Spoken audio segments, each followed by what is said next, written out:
Today I'm going to show you 6 miter saw tips that are going to help you get the most out of your miter saw. Let's get started.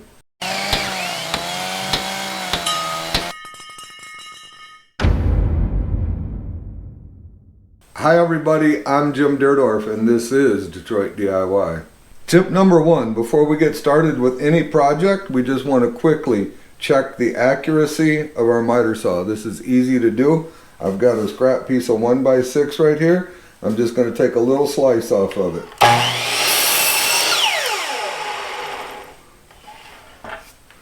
With that done, I'm going to take my combination square and just check it for square. And as you can see, we look really good. The reason I like to use a 1x6 like this is because of the span. So it gives me more room to be able to see exactly what's going on. Now, not only do we want to check it that way, but we want to check it this way as well to make sure that our blade is exactly at 90 degrees. And it is. That is looking really good. Just a very easy way to check and see if your saw is cutting correctly. If my saw was not cutting correctly, I would use this handy dandy little tool they give me right here. I would loosen this plate up. I've got screw here, and there is a screw right here. And to double check this, if I was adjusting it, I would be using a speed square. I'd set it up against my fence, bring it over, and touch it against my blade, making certain that I was not hitting a carbide on one of the teeth. That way I can get the best and most accurate read. And then I would do the same thing this way to check my blade in this direction and adjust it any that it needed to be adjusted. All miter saws can be different on how they're adjusted to get the blade square. So you want to make sure that you read your owner's manual and follow the instructions in there. It's fairly simple, it's fairly easy. I'll put a video down in the description that I've done on adjusting this particular DeWalt saw. It is pretty easy to do and it's not very time consuming, and it'll definitely give you the quality that you're looking for in your woodworking project. Tip number 2. How do you cut small pieces of wood safely? Let's take a closer look. When you're trying to cut off a small piece of wood, there's no support. There's such a large area right here that there's no support. And when you cut this piece off, it can launch it, it can pull it in. A lot of things can happen that you don't really want to happen because you don't have the support of this other side of the fence. So what we're going to need to do is put a zero clearance plate on here. I have one started. I haven't completed it yet. We're going to complete it right now. It shouldn't take but a few minutes. Let me show you what I've got to this point. What I have here is a piece of pine. It's actually 2 pieces. It's a 1x6 and a 1x4 that I've glued together just to get the size that I need. You can use any material to do this with. If you use pine like this, you have to remember it's a soft wood and it is prone to cupping, warping, twisting, and becoming unusable. If you want one that's going to last as long as it possibly can, I would suggest making it out of plywood. I've also glued a block down here, and the idea of this block is to butt up against the side of my saw right here so that it always gets set back into the same place. That way I'm not cutting my groove wider. Now I have not put the rear fence on yet. It is right here and I need to screw that on. And once we get that on, then we will be ready to cut our slot in it. And I just want to point out before I screw it on, and why I haven't yet, is I've marked it back here where the blade is going to cut through. And what I don't want to do is put any screws in this area. So I'm going to go ahead and get this screwed on and then we will be ready to go. I've got it all screwed together. And as you complete the process of building your zero clearance plate, you want to make sure that it's square, that everything's square, the wood's not cupped, it's not bowed, twisted, that all of your wood is in good shape. The next thing I want to do here, I've got this stop glued on so that it sits solid right there every time. I do have the ability to put 2 screws in it, one right here and one right here. So I am going to go ahead and do that and screw it into place.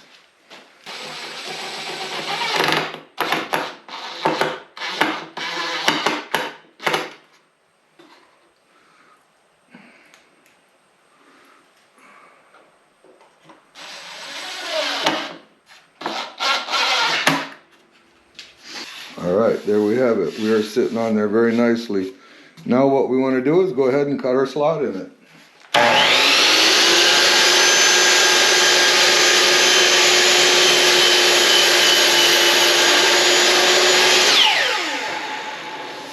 And that's really all we need for anything that we're going to be cutting.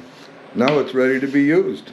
So now if we want to cut these little pieces, we can do so very safely. We have support all the way around. Not only do we have support, but we're going to have a cleaner cut because this is not going to allow as much tear out as that big giant gap in the throat plate that is in this saw already. So let's just cut us a little piece here and see what we get.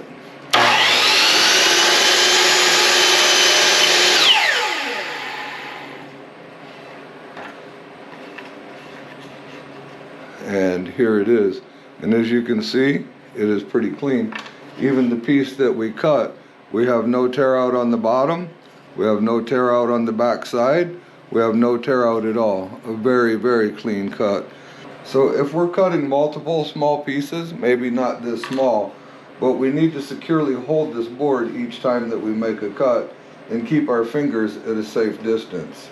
So I've made this little block, and what you want to do is sand one side of this rounded, just like that.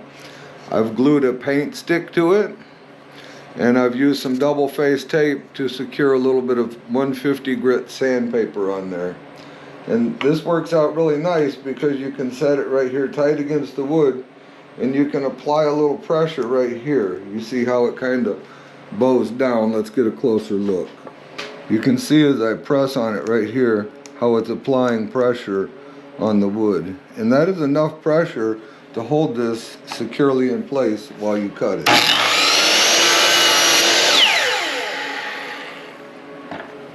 Very nice.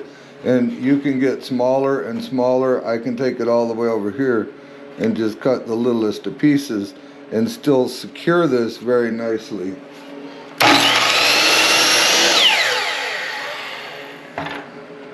Very safe way to cut small pieces of wood. Tip number 3, cutting round dowel stock.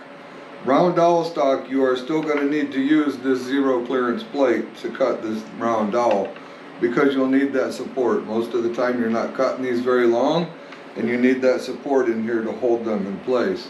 However, what can sometimes happen is when the blade touches down on this round doweling, it'll spin it. And it's not super dangerous because it spins it. It becomes dangerous because when it starts spinning, you're not exactly sure what's going on. It feels funny on your fingers and you're just not positive what's happening. You may jerk your hand out of the way because it's just not feeling normal. And then that's when things can get hairy and it can grab it and throw it. And you could potentially get hurt. There is a safe way to cut this without it spinning. What you'll need to do is get about an 8-inch piece of 1x material and cut a V in it as such with your table saw. These are two 45-degree angles, and what these will do is nest this doweling very nicely. This is a very simple build, only took a few minutes to make it. Then when you set it on the zero clearance plate, you have a very stable environment for cutting this. Let's cut a piece. With the dowel resting in our jig very nicely, we'll just go, I've got it pressed tight against the back of the fence.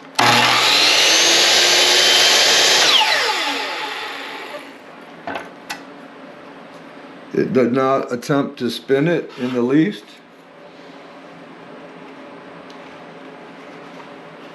However, our dowel has left the show. Just jump down here on the floor, no big deal. Very nice cutoff, very safe. Nothing's trying to spin, nothing's trying to get you. Always use one of these jigs with the little V-notch cut in it for cutting these dowels. Tip number 4. We've cut our board just a little bit too long and we just need to graze a little bit off of it. And it's pretty tough to do, to just kind of eyeball it and see that you're just going to take a little shave off. There's an easy way to do it, and even if you have to do it 2 times to get your board to fit right, there is a very easy way to take just a little off. I'm going to show you that right now. I've marked the end of this board with just a little pencil scribble so we can kind of see what we're taking off. Now what we want to do is we want to pull our saw all the way down and push our board against it. We don't want to push it against it so tight that it's pushing the blade over or contorting the shape of the blade. Just push it right up against the blade. At this point in time, we want to start the saw and raise the blade up nice and slow.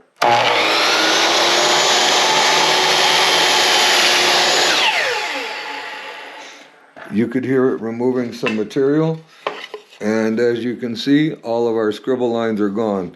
So what we did was we just removed a very minute amount of material, and it's easier to control how much you're taking off this way, and you can do this 2 or 3 times if your board is still just a little bit too long. It's better than accidentally removing too much, because this is only taking off about a 30-second at a time. Tip number 5. Sometimes we need to put a 45 and join together 2 different sized boards, or we need to create a 90-degree angle, I should say. Per se, building a picture frame that has a broader side than a top, there's plenty of reasons why you would want to join a narrower board and a wider board. If you cut a 45 on both pieces, you're going to wind up with this. Definitely not what you want. I'm going to show you how to do this correctly. It's very simple. The first thing we're going to want to do is transfer the width of our boards to the other one. So we want to get this outside edge lined up nice and perfect. Once we have that nice and perfect, we're going to just go ahead and make us a little mark right here. Now we're going to do the same thing this way. We're going to line it up nice on this edge. And we're just going to make it a little mark. You want to make sure that your pencil has a nice sharp point. Mine's a little weak in that department, but we're going to be alright. Now we're going to take our combination square and transfer that line all the way across. And we're going to do the same thing on this one.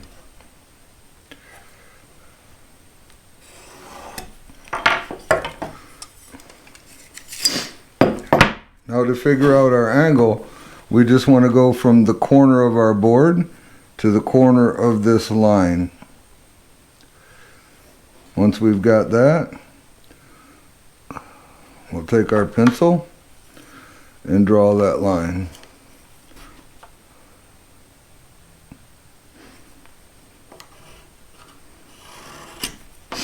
Just like that. Now that we have our angle drawn on here, we're going to take our sliding T-Bevel and we're going to replicate this angle.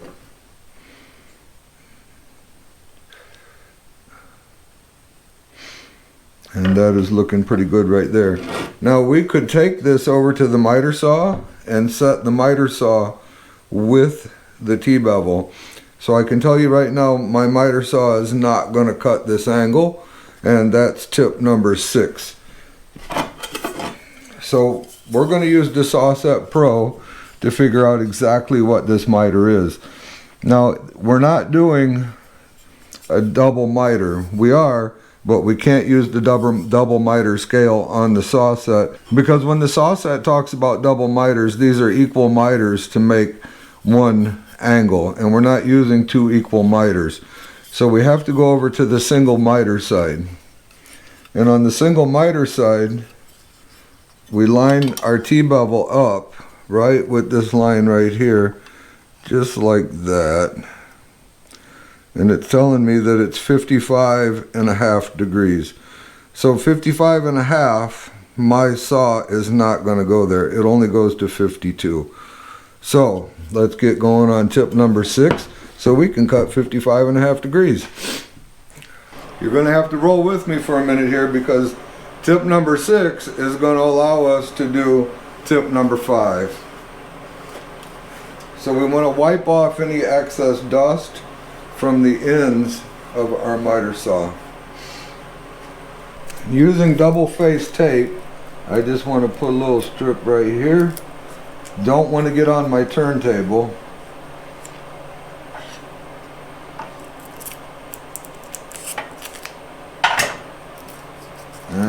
another little strip right here.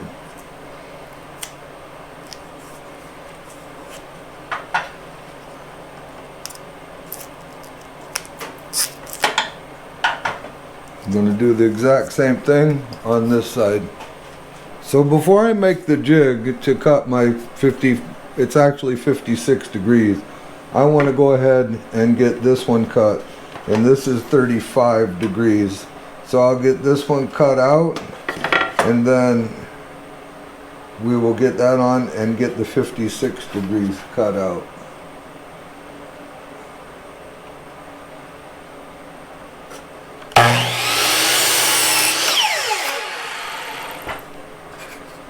Alright, that's a nice.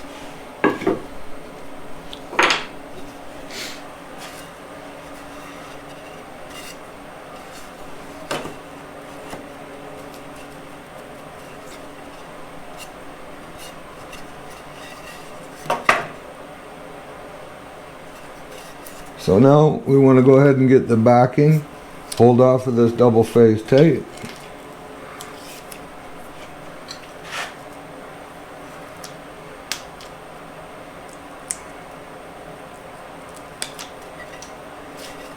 And we want to stick this on there, nice and snug, tight against the fence.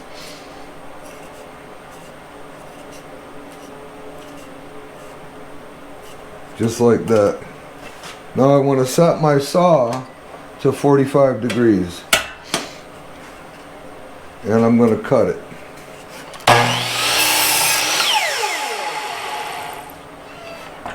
Now I'm going to set my saw to 45 degrees in the opposite direction, and I am going to cut it again.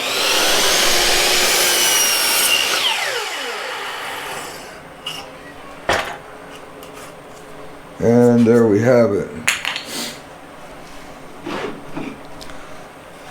Now since my saw is now, when I set it at 0, and I use this for my fence like this, I am now cutting at 45 degrees. So what I need to do is add the additional 11 degrees to get the 56. So if I just swing my saw over to 11 degrees, 45 plus 11 is 56, and we will get our cut. Let's go ahead and cut that.